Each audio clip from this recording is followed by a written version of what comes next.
Saksakalyan gunarnavasya Vande Guru Sri Charanarabindam.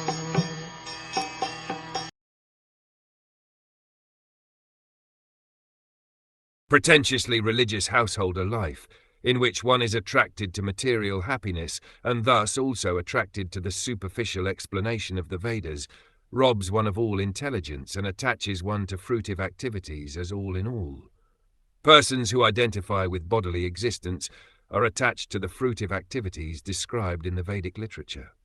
For example, in the Vedas it is said that one who observes the Kartamasya vow will attain eternal happiness in the heavenly kingdom. In Bhagavad Gita, it is said that this flowery language of the Vedas mostly attracts persons who identify with the body. To them, such happiness as that of the heavenly kingdom is everything.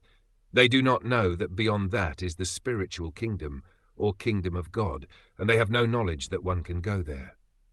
Thus, they are bereft of transcendental knowledge.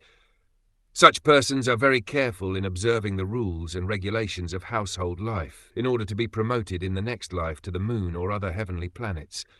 It is stated here that such persons are attached to Gramya Sukha, which means material happiness, without knowledge of eternal, blissful spiritual life.